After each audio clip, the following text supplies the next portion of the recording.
Hey guys, how's it going? Well, I decided to come in and make this video from here where I am today, instead of waiting until I get to my studio, just so I don't forget anything, because I have this on my mind. So in response to a comment that I got on my last video, I just wanted to go ahead and share something that that conversation triggered for me. It is always good. I think I mentioned this before in one of my videos too, or before previous videos here, that it's always good to be honest. We got to know what we want when it comes down to dating. Why are we dating? What is it that we're actually looking for, right? And then we have to do a date with intention. And when I say date, we already clarified what I think dating is, right? You going out with somebody, you getting to learn who they are. You kind of auditioning them and interviewing them as if you are a writer. You wrote this play, you're directing the play, you're also the casting agent, so you're looking for people to cast in your play of your life, right? So a lot of people may apply for that position, they may apply for that job. You have to objectively look at what they're doing, and it may become a difficult decision at some point, because you may run into some pretty good actors, right? And you may spend some time. You may have people they may come in, they may fit the part until you get to a certain scene, and then they don't have what it takes to pull off the acting that you need for that scene, right? Sometimes people are in your life for a reason and a season. They're there to help you, to teach you something. Yeah, I know it's not June anymore. I just had to throw this on, long story for today. It got cold so fast. They're there to teach you something. You learn something from them, and you learn how to deal with something in your life. You learn how to, you just learn how to deal with things. And then they're meant to go on. You learn your lesson, and it's good for you to use for the rest of your life in whatever other capacity or whatever's coming next. So maybe that person may fit into that role for that period of time, and then it's time for them to go. And that's okay. You learn whatever it is that you were supposed to learn from that experience, and you use it to be a better person, to be a better you. So you're auditioning, and that's how we should be looking at dating, and all the way across. That's how we should be looking at it. So that sometimes we feel so thrown off when things don't work out, and we're dating someone for a little while, 3-4 months, and things are fine and dandy. But when that romance period, or when that period of being infatuated, when that infatuation wears off, maybe we realize that we're not compatible. And for a lot of us, or for some of us, I'll say, that can be very devastating, because you feel like, you just had this breakup. But you know what? Sometimes it's better for that thing to end sooner than later. And that's where one of my commenters came in. One of my friends actually commented, and she was basically pointing out that, we have to know who we are, which is something that I mentioned before, and to not be afraid to ask the hard questions, like asking people, like, very soon into getting to know them, what is it that they're looking for, what is it that they want, just so you kind of gauge, and you can see whether or not you're on the same page, whether you actually want the same things. Like, if you want a baby at some point, you want to ask them, how do they feel about kids? Do they think they're going to have kids in the next 2 years, let's just say, if that's what you're planning on doing?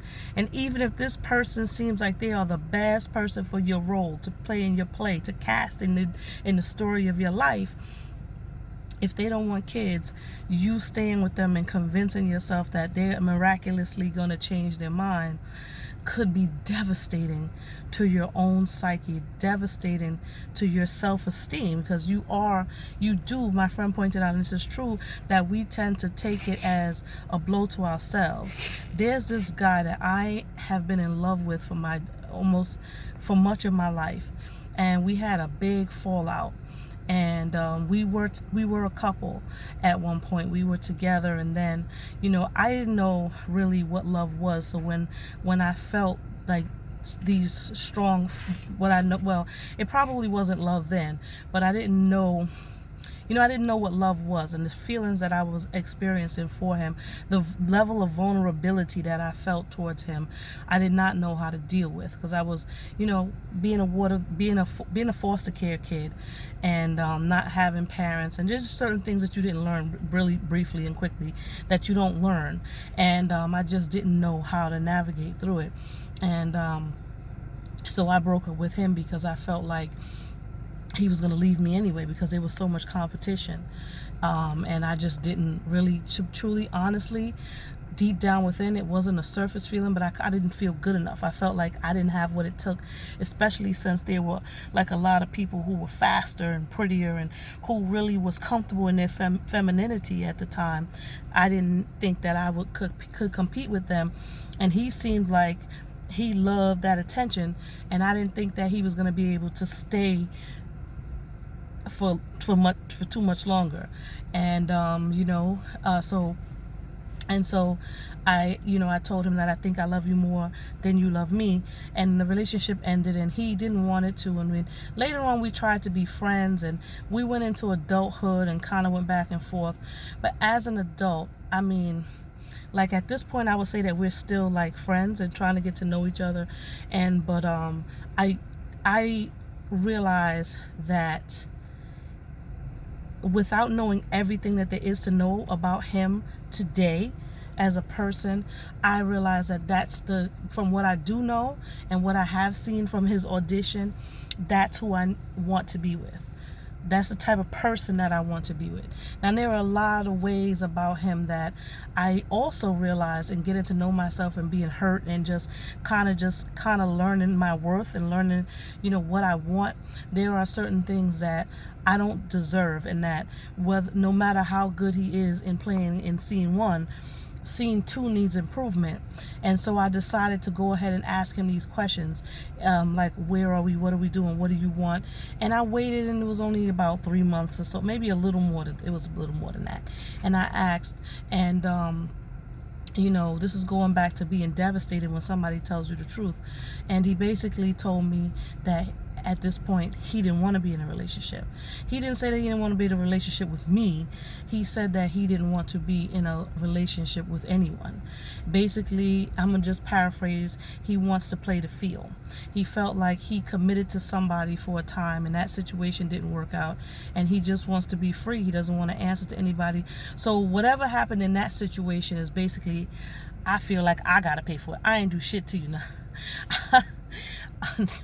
Sometimes we become jaded by situations and situations that we go through in life, right?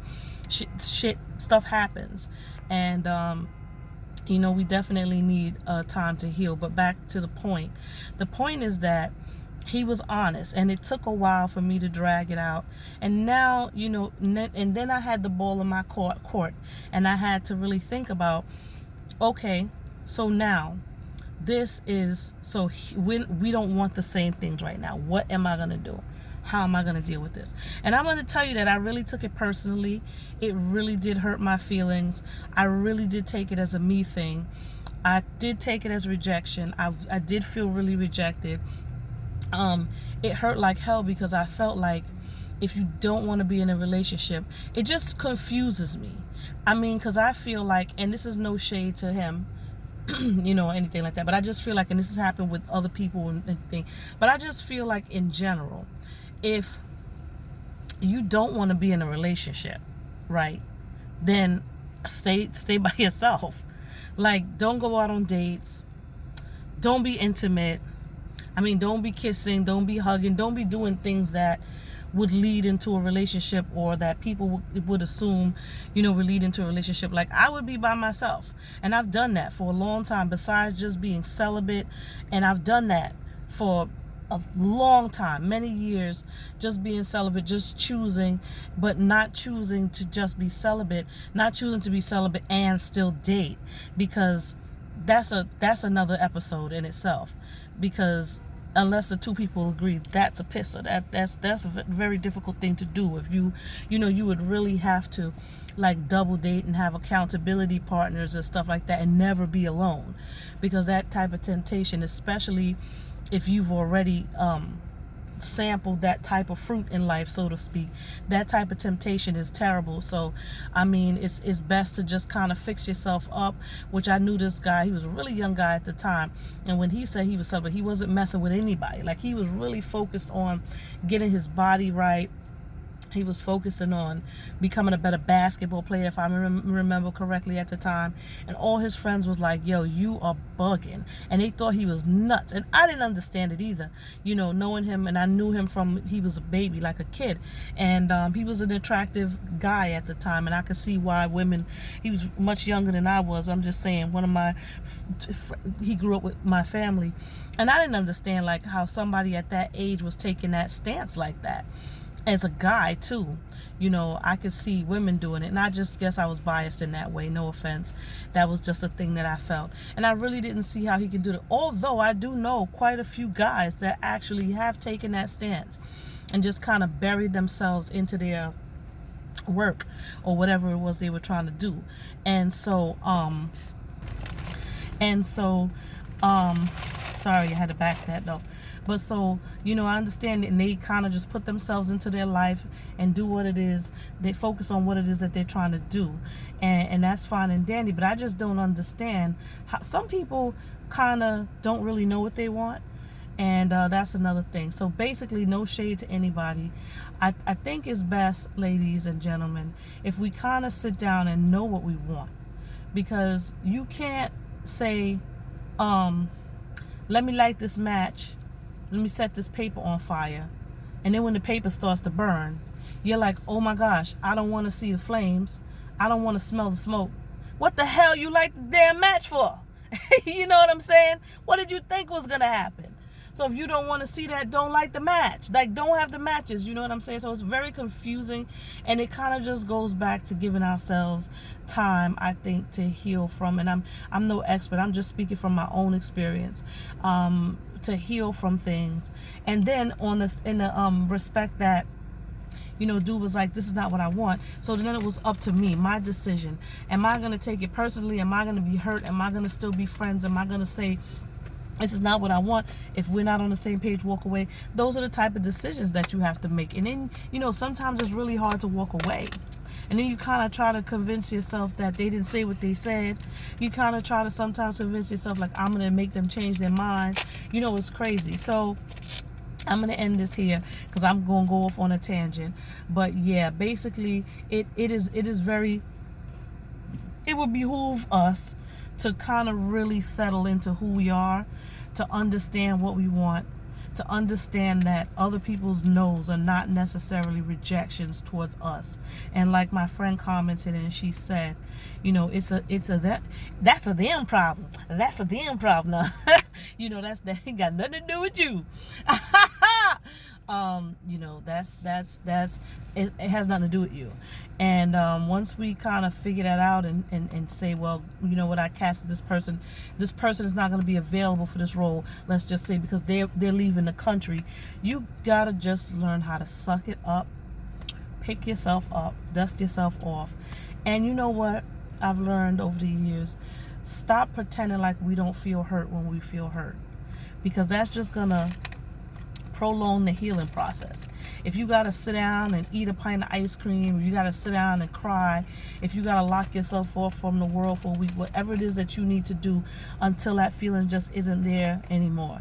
You ever had a time when you cried so much about one thing, maybe a death, and you cried and you cried and you cried and you cried and you cried, and it was soul wrenching, and then one day you just couldn't cry about it anymore? That doesn't mean that you don't care anymore. It doesn't mean that you're not sad about the thought of not having that loved one. It just means that your crying time has run its course. So now you're able to function and move on with life. Even though that person may always be in your heart, the mourning is not, you're past the mourning stage. You have to mourn if you have to mourn, if that's the way you're going to get over it. Otherwise, something is going to trigger that sore spot multiple times throughout your life. many times. Something is going to happen to remind you of the way that you felt when that thing happened, and then you're going to react to not only that thing that happened that you never got over, but the thing that happened now, which is probably not as dramatic, and everything, all hell is going to break loose. Everybody's going to think you're nuts. Anyway, I'm going to cut this off here. I'm at 1450, and healing is very important. Take the time to heal. Take the time to understand who you are.